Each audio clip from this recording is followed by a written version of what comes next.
Bismillahirrahmanirrahim. Assalamualaikum warahmatullahi wabarakatuh. Hai teman-teman, perkenalkan nama saya Amalia Nurul Fatimah, NIM 1911111009. Di sini mari kita belajar tentang beberapa kaidah yang ada di ilmu statistika.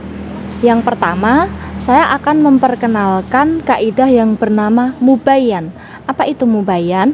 Mubayyan adalah lafadz-lafadz yang masih memberikan penjelasan-penjelasan secara global, teman-teman.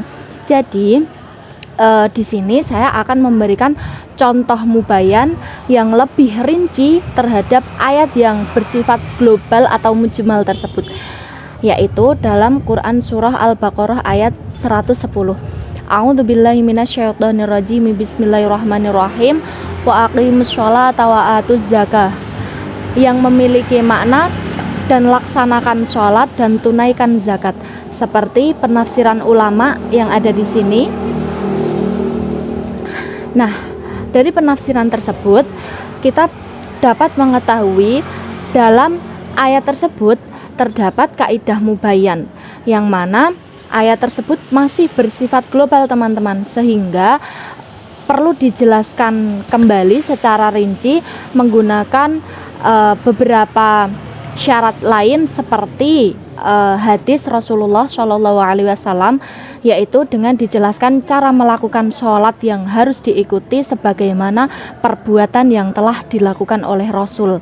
Pada hadis fi'liyah yaitu shollu kama ra'aitumuni usolli, dan sholatlah sebagaimana kamu melihat aku sholat.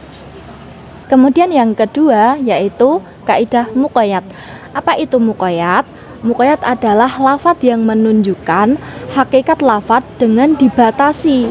Nah, dibatasi oleh apa? Dibatasi bisa berupa dengan sifat, bisa berupa dengan keadaan, atau bisa berupa dengan syarat tertentu, teman-teman. Nah, sederhananya kita dapat mengartikan muqayyad ini adalah lafadz yang menunjukkan hakikat dari makna itu sendiri, hakikat dari lafadz itu sendiri dengan adanya suatu batasan. Perlu diingat ya, teman-teman. Jadi di sini kita menitik beratkan pada batasan. Kemudian saya akan memberikan contoh pada surah Al-Baqarah ayat 187. A'udzubillahi minasyaitonirrajim. Bismillahirrahmanirrahim. Wa kulu wasyrabu hatta yatabayyana lakumul khaitul abyadu minal khaitil aswadi minal fajr tsumma atimus syiyama ilal lail. Nah, dalam ayat tersebut memiliki arti makan dan minumlah hingga jelas bagimu perbedaan antara benang yang putih dan benang yang hitam, yaitu fajar. Nah, kemudian sempurnakanlah puasa sampai datang malam. Nah, sebagaimana penafsiran ulama terkait ayat tersebut, ayat Al-Baqarah 187 ini seperti yang tertera di sini. Nah, dapat kita ketahui, teman-teman, bahwa dalam ayat tersebut ibadah puasa dibatasi pada waktu lain. Jadi ayat ini masuk dalam kaidah muqayyad karena dibatasi tersebut. Oleh karena itu, puasa pada malam hari tidak diperbolehkan, teman-teman.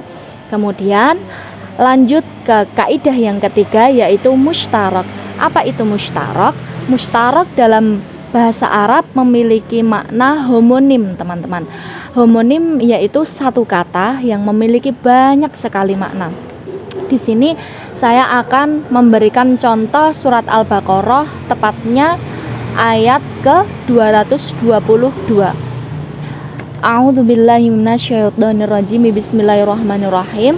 Wa yas'alunaka 'anil mahid qul huwa adzan fa'tazilun nisaa fil mahid wa la taqrabuhunna hatta yatahunna min haitsu amarakumullah innallaha yuhibbut tawwabina wa yuhibbul mutatahhirin, yang memiliki arti mereka bertanya kepadamu tentang haid. Katakanlah haid itu adalah kotoran. Oleh sebab itu, hendaklah kamu menjauhkan diri dari wanita di waktu haid dan janganlah kamu mendekati mereka sebelum mereka suci. Nah, pada ayat tersebut tertera penafsiran ulama seperti ini teman-teman.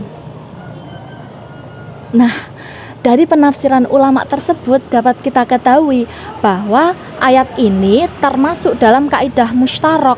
Mengapa demikian? Karena lafadz dalam ayat tersebut